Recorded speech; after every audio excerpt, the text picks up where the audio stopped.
အရှင်ဖေဟာယဟန်တော်ရီအနေနဲ့ဘောလုံးပွဲကြည့်ခြင်းဘောလုံးကန်ခြင်းချင်းခတ်ခြင်းဘောလုံးပွဲလောင်းခြင်းများပြုလုပ်လို့ရပါသလားဖေဟာကိုရင်တွေဆိုရင်ရောပြုလုပ်လို့ရပါသလားဖေဟာဆက်ဆက်မေးခွန်းကတော့ယခုအခါတချို့ကျောင်းတွေမှာကစားကွင်းတွေထပ်တိုးတိစောက်ထားတာကိုတွေ့ရပါတယ်ဖေဟာထိုကဲ့သို့ကစားကွင်းဆောက်လုပ်လူရန်ခြင်းတွေကလူရန်ကောင်းပါသလားဖေဟာလို့မေးထားပါတယ်ဖေဟာ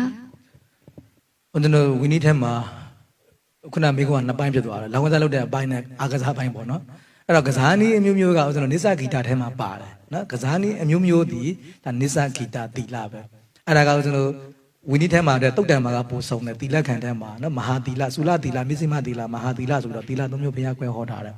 အဲ့ဒါမှာကစားနည်းမျိုးစုံပါပါတယ်အဲ့တော့ကစားနည်းအမျိုးမျိုးဒီဦးဇင်းတို့နိစ္စဂီတာတီလာထဲပြတ်တယ်ပေါ့နော်နိစ္စဂီတာတီလာပြတ်တယ်အဲ့လောင်းကစားလုပ်လို့ရှိရင်တော့ဒါလောင်းကစားတိတ္တသိခါဖို့ဝီနီရှိတယ်အဲ့တော့လောင်းကစားလုပ်တဲ့ခါမှာအပြစ်ကနှစ်ခုရှိတယ်ကိုကထိုးတယ်ပေါ့နော်ထိုးသားလုပ်မယ်လောင်းကစားကလုပ်မယ်ဆိုလို့ရှိရင်ဒါ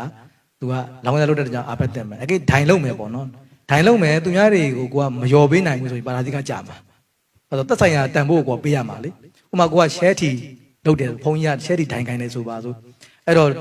ထိုးတဲ့ပုံကိုယ်တွေကပေါက်သွားတယ်ဘုန်းကြီးကမလျော်နိုင်လို့ထွက်ပြေးတယ်ဆိုပါရာဇိကကြာမှာပဲဘာလို့လဲဆိုတော့လောင်းကစားလုပ်တာအပြစ်တစ်ခုပေးသိပေးတဲ့ပတ်စံကိုမပေးနိုင်တာကအပြစ်တစ်ခုအဲ့ဒါပါရာဇိကကြာတာအဲ့ဒါဦးဇင်းတို့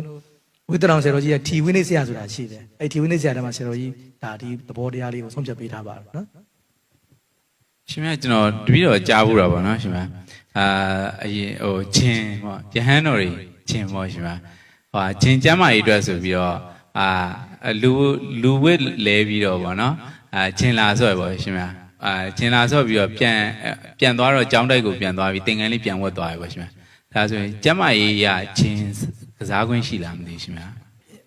အင်ဂျီဝေးလို့မရဘူးဘောင်းဝေးလို့မရဘူးလေအဲ့တော့ချင်းကစားကျင်တယ်ဆိုရင်ကိုเจ้าထဲမှာကိုကစားပေါ့နော်ကျမ်းမာရေးရခထောင်းတော့မကြိုက်နဲ့ပေါ့ကိုပါကိုယ်မှာလမ်းလျှောက်ဆက်တွေပါတယ်မှာလမ်းလျှောက်ပေါ့နော်ရတယ်ပေါ့